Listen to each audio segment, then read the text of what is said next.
Hanukkah, the Festival of Lights. How exciting is that? But before I even get to talk about the excitement of Hanukkah, I want to take just 2 seconds to make a huge thank you to the sisterhood for preparing this evening's beautiful Hanukkah dinner. I know that it wasn't just Marlene and Lisa who helped decorate the tables. They look gorgeous, by the way. But David Hammer, among others, helped contribute to make this so amazing and so special. And thanks for the brownies, Anne, among other things. So thank you all as we gather for latkes and brisket immediately following services. I want to remind us that we're not just celebrating the miracle of the oil, but thousands of miracles I think about on a continuous basis, on a regular basis.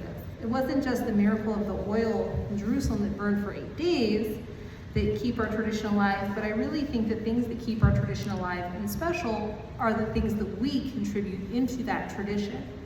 The fabric that we weave with the quilt that is Judaism. When we think about this tapestry, of course, if I were to ask you about Hanukkah, you're gonna say there's a dreidel, and there's a menorah, and there's latkes, and the answer is yes. But if you were a Jew living in southern India, you would be celebrating, I'm gonna botch the pronunciation, Galub Jamon, which is Hanukkah for fried dough balls. How bad was I? Thank you. And these are these fried balls drenched in sugar. And it's used to treat their Jewish community, give those out to their Hindu neighbors as they also celebrate the holiday of Diwali. And the oil connects the miracle. In Romania, where poverty has made making or owning metal Chanukiot or menorahs all that more challenging, as Jews sometimes have struggled over the years, instead of families frying the potatoes, they use them and turn them into the basis, in some cases, of their scraped out potatoes, filling them with oil and a wick, and using those to create their own lights from. In Aleppo, this is where Sig would be able to shine his light since his family is from Aleppo. Syrian Jews who had fled the Spanish Inquisition lit an extra shamash on their menorahs. Some say to honor God's protection, others say to honor the people of Aleppo who protected them and welcomed them in after they were persecuted. We remember those, they said, who brought us light into our darkness. In Morocco, on the 9th night, children collect leftover wicks from every household and create a bonfire at sundown, and the community sings. By the way, there is still a Moroccan Jewish community today, albeit very small. In Avignon, France, after Shabbos and during Hanukkah, families travel from house to house, enjoying each other's wine. I think I want to live in there to celebrate Hanukkah. That sounds like an awful ton of fun. And then there's this interesting version of Hanukkah, Chag Habanot, the Festival of the Daughters, and this takes place for Jews across North America and the Middle East on the 6th or 7th. There you go, Daniel. I did that just for you. 6th or 7th. I'm telling you, I'm feeling it. Okay. Night. Okay, now I just lost my place. Girls and women would refrain from work, and instead they would gather together and they would tell stories of Jewish heroines, specifically and especially of Judith, who saved Jerusalem. They ate sweet treats, they danced, they kissed the Torah scrolls, and they would sing into the night. Young women approaching their bat mitzvah and newly engaged women were especially honored.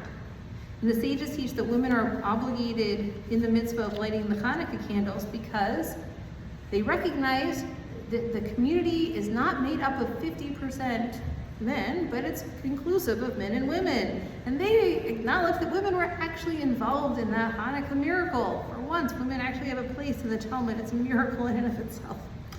So we honor that narrative too, that women understood there was something essential about light, and the rabbis honored that. And so I want to remind us that tonight, as we think through all of those different traditions, I remind you that all of you come from many different backgrounds and have your own Hanukkah traditions. Some of you pass those down with recipes. Some of you, the light of innovation and how to adapt what once was an old custom and make it new.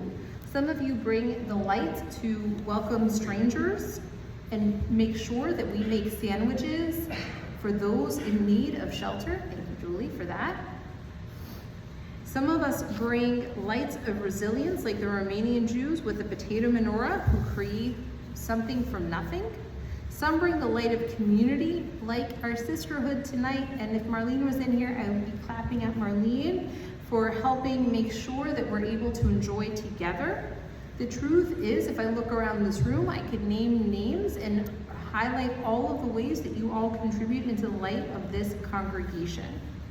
The Talmud teaches us that when we place the menorah on one side of the, by the way, there's a tradition of placing the menorah on as a wall hanging near the front of the house and near the mezuzah.